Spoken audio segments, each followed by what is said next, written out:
Assalamualaikum warahmatullahi wabarakatuh.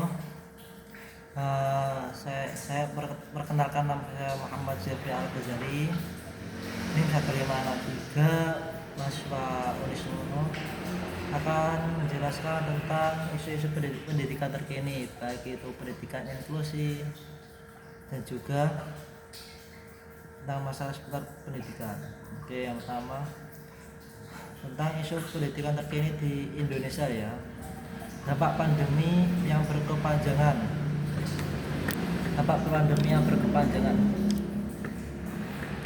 Learning loss, kesenjangan. Salah satu isu paling mendesak adalah dampak jangka panjang dari pandemi terhadap pembelajaran siswa. Learning loss. Satu, kehilangan kompetensi akademik masih sangat terasa, terutama pada siswa dari keluarga kurang mampu yang memiliki akses terbatas terhadap pembelajaran daring yang efektif. Kesenjangan pendidikan antar daerah dan kelompok sosial ekonomi semakin melebar, menuntut strategi pemulihan yang lebih berfokus dan berkelanjutan untuk mengejar ketertinggalan ini secara adil. Nah, jadi kemarin waktu pandemi itu sangat terasa sekali ya, banyak siswa-siswa yang ternyata pendidikannya itu kurang. Implementasi dan penyesuaian kurikulum merdeka. Penyesuaian kurikulum merdeka, penerapan kurikulum merdeka belajar yang masih menjadi sorotan utama. Tantangan meliputi kesiapan guru dalam memahami, mengimplementasikan pembelajaran berbasis proyek PJBL dan asesmen formatif secara mendalam, ketersediaan bahan ajar yang sesuai serta infrastruktur pendukung di sekolah-sekolah terutama di daerah terpencil. Evaluasi terus-menerusan dan menyesuaikan kurikulum berdasarkan di lapangan menjadi krusial untuk memastikan tujuan tercapai. 3. Peningkatan kualitas guru dan kesejahteraan, isu klasik namun tetap aktual adalah peningkatan kompetensi dan kesejahteraan guru. Program pendidikan profesi guru (PPG) dan pelatihan berkelanjutan perlu lebih efektif menjawab kebutuhan nyata di kelas dan tantangan kurikulum merdeka. Di sisi lain, tuntutan untuk meningkatkan tunjangan sertifikasi, memperbaiki sistem rekrutmen, serta menyediakan dukungan psikologis bagi guru menghadapi beban kerja yang tinggi terus bergema. Karena guru berperan adalah tulang punggung pendidikan. Revolusi teknologi pendidikan dan kesenjangan digital. Saatnya pengembangan teknologi pendidikan menawarkan peluang personalisasi pembelajaran dan efisiensi, namun isu terutama adalah kesenjangan digital yang masih lebar. Tidak ada sekolah, terutama di daerah 3T terdepan, tertular, tertinggal, memiliki akses internet memadai, perangkat yang cukup atau tenaga pengajar yang terampil memanfaatkan teknologi. Tantangannya adalah memastikan pemanfaatan internet tidak memperparah ketimpangan, tetapi justru menjadi alat pemerataan. Penuh waktu pembelajaran tatap muka (PTM). Kesehatan mental. Setelah masa transisi pasca pandemi, PTM 100% telah berjalan. Isu terkini adalah memastikan kualitas PTM tersebut tidak sekedar kehadiran fisik, fokus juga bergeser pada kesehatan mental siswa dan pendidik yang terdampak selama pandemi dan menghadapi tekanan akademik serta sosial era normal baru. Sekolah dituntut menyediakan layanan dukungan psikososial yang memadai. Anggaran pendidikan, efisiensi penggunaan. Meski anggaran pendidikan selalu besar 20% APBN, isu efisiensi dan aktivitas penggunaannya selalu bergemuka. Kritik sering muncul terkait alokasi dana BOS, bantuan operasional sekolah yang belum optimal, menyentuh kebutuhan untuk di tingkat sekolah di lokasi yang rumit, serta potensi kebocoran transportasi dan akuntabilitas penggunaan dana pendidikan, termasuk untuk program pemulihan learning loss dan pemerataan teknologi menjadi tuntutan publik.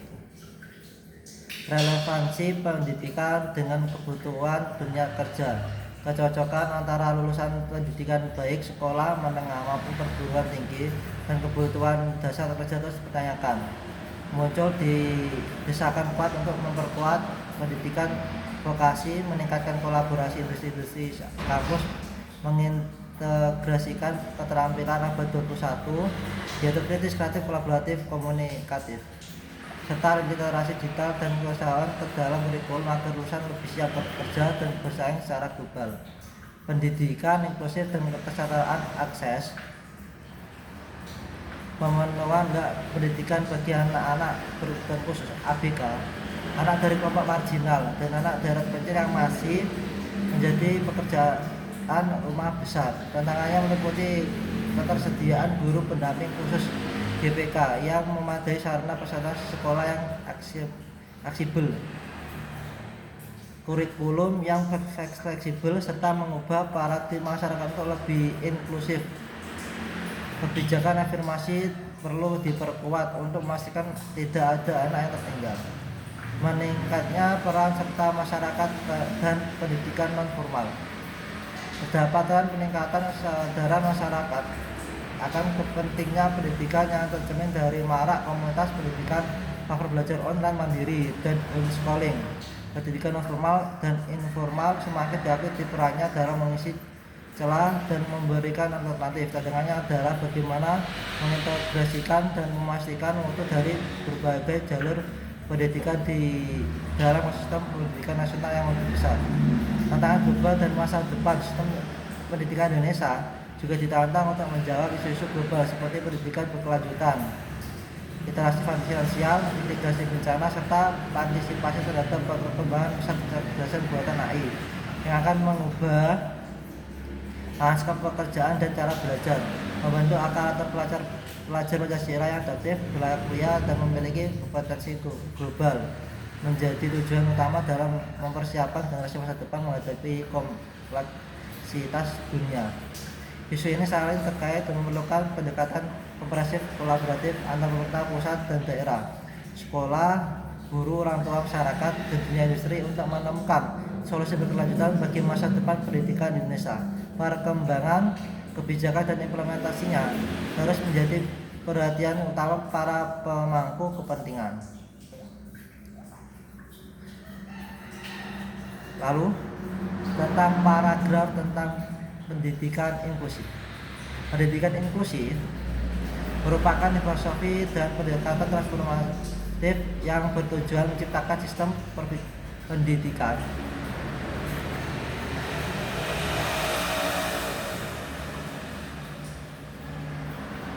di mana semua anak tanpa terkecuali belajar bersama dalam lingkungan yang sama, seperti sekolah reguler terdekat.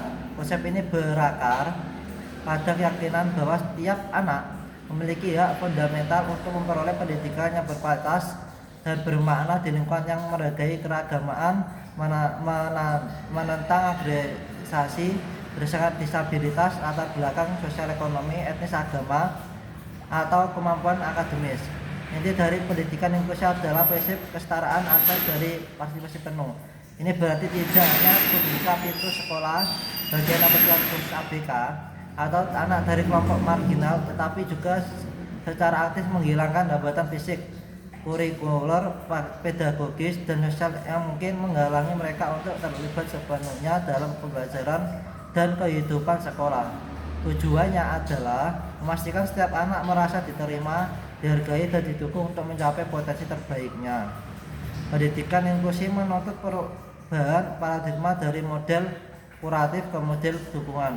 Alih-alih mencoba menyembuhkan atau menyesuaikan anak dengan sistem yang kaku, sistem pendidikan harus fleksibel dan beradaptasi untuk memenuhi beragam kebutuhan belajar.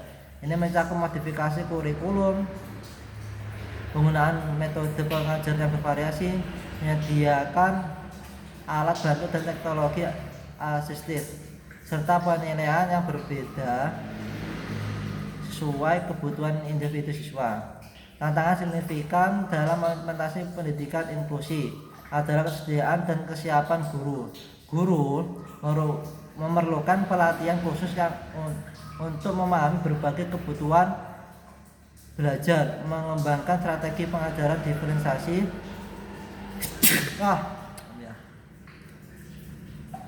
mengelola kelas yang heterogen serta mengkolaborasi dengan profesional pendukung seperti guru pendamping khusus GPK, terapis dan psikolog sekolah, peningkatan prestasi guru serta berkelanjutan menjadi kunci sukses inklusi.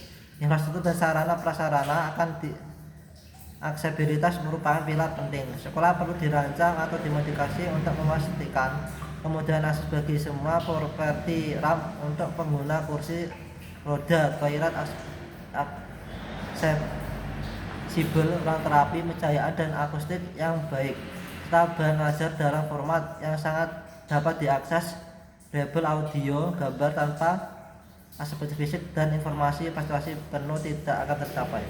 Kurikulum yang fleksibel dan responsif adalah jantung pendidikan inklusi. Kurikulum harus memungkinkan modifikasi, adaptasi, dan personalisasi tanpa mengurangi esensi pembelajaran. Penggunaan pembelajaran berbasis proyek PJBL yang melibatkan berbagai kemampuan, penilaian autentik dan beragam, serta pengakuan terhadap berbagai jenis kecerdasan yang sangat penting untuk memastikan bahwa semua anak dapat terlibat secara bermakna dan menunjukkan kemajuan. Peran serta keluarga dan masyarakat tidak bisa diabaikan. Orang tua dari semua siswa, terutama orang tua anak dengan berkebutuhan khusus, perlu dilibatkan secara aktif dalam perencanaan dan evaluasi pendidikan anak mereka. Masyarakat sekitar sekolah juga perlu diedukasi untuk menghilangkan stigma, menumbuhkan sikap penerimaan dan mendukung menciptakan lingkungan inklusif yang melampaui batas dinding sekolah.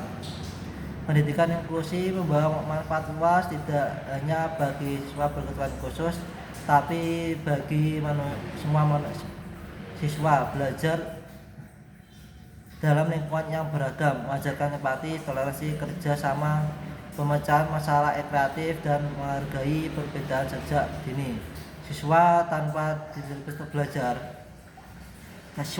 disabilitas belajar. Setiap orang memiliki keunikan dan kontribusi yang berharga. Mempersiapkan mereka untuk hidup dalam masyarakat yang majemuk.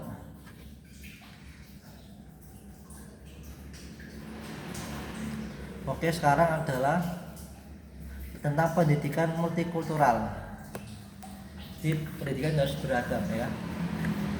Pendidikan multikultural merupakan pendekatan filosofis dan praktis dalam pendidikan yang mengakui, menghormati, dan memanfaatkan keragaman budaya, etnis, ras, agama, bahasa, status sosial, ekonomi, gender, dan kemampuan sebagai aset fundamental dalam proses pembelajaran. Esensinya adalah mempersiapkan peserta didik untuk hidup secara harmonis, adil, dan produktif dalam masyarakat yang semakin majemuk, baik di tingkat lokal, nasional, maupun global, dan membangun pemahaman mendalam tentang perbedaan dan persamaan antar manusia. Inti pendidikan multikultural adalah pengembangan kompetensi multikultural yang mencakup pengetahuan tentang berbagai kelompok budaya, termasuk sejarah, kontribusi, dan perspektif mereka, dan keterampilan komunikasi dan interaksi lintas budaya yang efektif dan empatik, toleransi, apresiasi, dan komitmen terhadap keadilan sosial. Tujuannya adalah melampaui sekadar tahu tentang budaya lain menuju menghargai dan bekerja sama secara setara. Kurikulum merupakan arena utama transformasi pendidikan multikultural. Ini berarti mengintegrasikan perspektif, kontribusi, dan pengalaman kelompok-kelompok budaya yang beragam ke dalam semua mata pelajaran sejarah, sastra, sains, seni, DLL, dan lain-lain, bukan hanya sebagai tambahan atau topik khusus sesaat.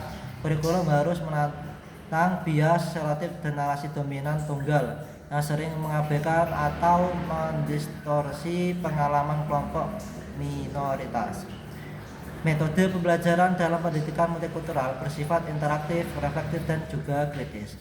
Pembelajaran tidak hanya transfer pengetahuan, tetapi melibatkan dialog terbuka, diskusi tentang isu-isu kontroversial terkait kesetaraan dan keadilan, refleksi kritis terhadap prasangka diri sendiri bisa inklusif, serta pengalaman langsung melalui proyek kolaboratif lintas budaya.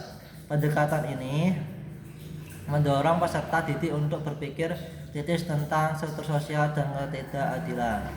Peran guru sebagai fasilitator kritis sangat sentral. Guru perlu memiliki kesadaran kultural yang tinggi, memahami dinamika kekuasaan dan privilege dalam masyarakat. Majemuk serta terampil menciptakan lingkungan kelas yang inklusif dan aman bagi semua suara. Mereka harus mampu memiliki materi yang representatif, memoderasi diskusi sensitif, dan menjadi model sikap respek serta keadilan.